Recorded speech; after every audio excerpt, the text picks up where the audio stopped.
today, but I speaking about word of God. నా ప్రియ సహోదరులారా, ఈరోజు లోకస్ వార్త 16వ అధ్యాయము 19 నుండి 29 వచనంలో ప్రకటిస్తున్నాను. దయచేసి మంచి మనసు కలిగి అందరూ వినండి. ఒక ధనవంతుడు ఉండెను. ఆ ధనవంతుని వాకిట ఒక దరిద్రుడు లాజరును ఉండెను. ధనవంతుడు చక్కగా ప్రతి దినము సుఖముతో జీవిస్తూ మంచి ఆహారం తీసుకుంటూ బ్రతుకుతూ ఉన్నాడు. అతను బల్ల క్రింద పడుతున్నటువంటి ధనవంతుడు తింటున్నటువంటి ఆహారం, బల్ల క్రింద పడుతున్నటువంటి ఆహారాన్ని లాజరు అనే ఒక దరిద్రుడు వేరుకొని తింటూ ఉన్నాడు. కొంతకాలానికి లాజరు చనిపోయాడు. దేవదూతల చేత కొనుక్కోబడ్డాడు.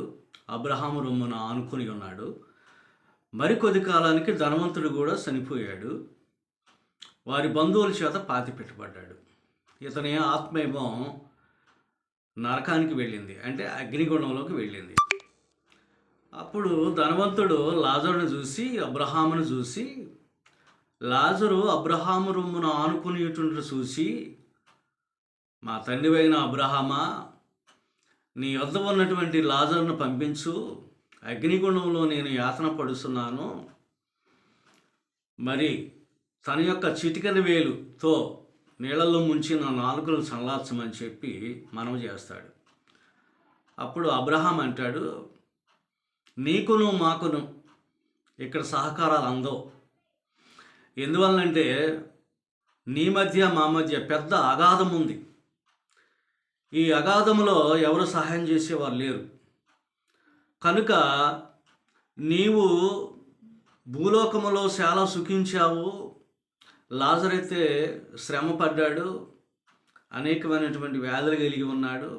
అందుకని ఇక్కడ అతనికి నెమ్మది, నీకేమో అగ్నిగుండంలో శ్రమలు అన్నాడు. అయితే అబ్రహామా, నా తండ్రివైన అబ్రహామా, ఒక్క మాట, భూలోకంలో నా సహోదరులు 5 ఉన్నారు. నేనున్నప్పుడు దేవుని వాక్యాన్ని వినలేకపోయాను.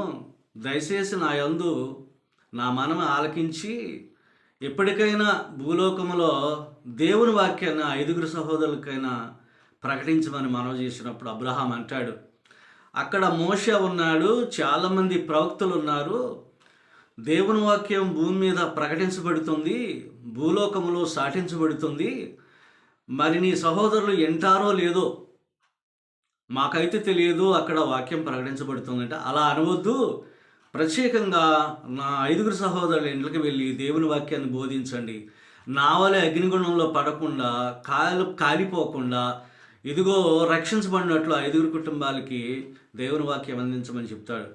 నిజంగానే దేవుని వాక్యం అక్కడ అందించబడుతుంది. మీ సహోదరులు కనుక ఆ వాక్యాన్ని వినినట్లయితే నీ పడుతున్నటువంటి యాతన వారికి తప్పిది. కానీ నీ సహోదరులు వినరు. ఎందువల్లంటే ధనవంతులు దేవుని వాక్యానికి వ్యతిరేకం. అందుకని ప్రియులారా గమనించండి, పరలోకం ఉంది, నరలోకము ఉంది. మీరు ఇప్పుడు గమనించవలసినటువంటి విషయం ఇదే. ఎందుకంటే లాజరును చూశారు, ధనవంతుడిని చూశారు. ఎవరైతే దేవునికి లోబడి జీవిస్తారో, ఎవరైతే భూమి మీద శ్రమలు, కష్టాలు, శోధన, వేదన ఇవన్నీ తట్టుకొని ఉంటారో వారికి అక్కడ దేవుని యొక్క నెమ్మది ఉంది.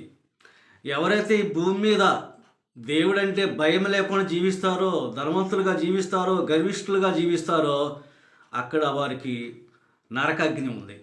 గమనించండి, పరలోకం ఉంది, నరకాగ్ని ఉంది. మరణించినప్పుడు అక్కడ ఆత్మ శాంతించబడుతుంది. మరణించినప్పుడు కొన్ని ఆత్మలు చెడ్డవైతే, దేవుని ఎరగనివైతే అగ్నిగుండంలో వేయబడుతుంది. దీని ఈ సాదృశ్యాన్ని బట్టి మనం అర్థం చేసుకోవాల్సింది ఏంటంటే, పరలోకములో ఉంది, దేవుడు ఉన్నాడు, దేవుడు అటువంటి లాజరు లాంటి ఆత్మలను రక్షించగలడు, స్వయంగా ఆయనే తీసుకుని వెళ్ళగలడు అనే విషయాన్ని ఈ భూమి మీద ఉన్నటువంటి ప్రతి మానవుడు గ్రహించాలి. అందుకని ప్రియులారా, 5 సహోదరులకు దేవుని వాక్యం ప్రకటించబడలేదు. ధనవంతుడు బ్రతికినప్పుడు భూమి మీద దేవుని వాక్యాన్ని అంగీకరించలేదు. అందువలన అతను నరకంలో, అగ్నిగుండంలో యాతన పడుతున్నాడు. ఆ ఆత్మ మరణిస్తుంది, కేకలు వేస్తుంది. అయినా అక్కడ ఎవరు సహాయం చేయడానికి అవకాశం లేదు. ఎందువల్ల అబ్రహాం అప్పుడే అన్నాడు, నీకును మాకును మధ్య పెద్ద అగాధం ఉంది, ఈ అగాధం దాటి ఎవరు కూడా రాలేరు అనే ఉద్దేశంతో ఆయన పలికాడు.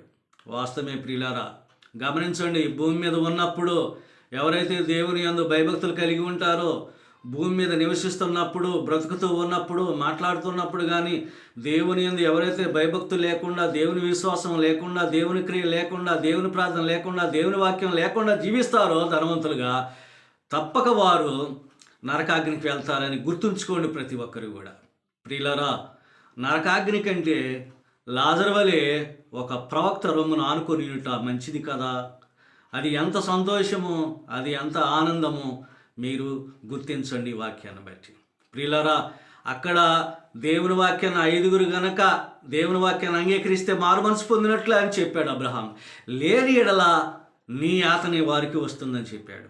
అందుకే ఆ నరకాగ్నిలో, అగ్నిగుణంలో ఉన్నటువంటి ధనవంతుడు కోరుకున్నది ఏంటంటే, నా సహోదరులు మారు మనసు పొందాలని కోరుకుంటున్నాను. నేను నా వలే గర్విష్ఠుగాను, నా వలే మతంతో ఉన్నటువంటి జీవితాన్ని నాకు అవసరం లేదని చెప్పి ఆయన నా సహోదరులను కాపాడండి, ఇటువంటి నా జీవితాన్ని వారు సాదృశ్యంగా చెప్పండి, దేవుని వాక్యాన్ని బోధించడానికి మనవి చేశాడు. అట్టి మనవి మోషే ఉన్నారు. భూలోకంలో దేవుని వాక్యం ప్రవక్తల ద్వారా, పాస్టర్ల ద్వారా, దైవజనుల ద్వారా, యాజకుల ద్వారా ప్రకటించబడుతుంది. ఎవరైతే వింటారో, ఎవరైతే దేవునికి లోబడతారో లాజరు వలె జీవిస్తారు. ఎవరైతే వ్యతిరేకంగా ఉంటారో ధనవంతుడి వలె నరకములో కాలుతారు. అందుకనే ప్రియుల గమనించండి, ఈ వాక్యాన్ని బట్టి మనందరం కూడా లాజరు వలె నెమ్మది పొందాలని కోరుకుంటున్నా. మీ సహోదరుడు పి. ఆనంద్ మెస్సన్న. May God bless you.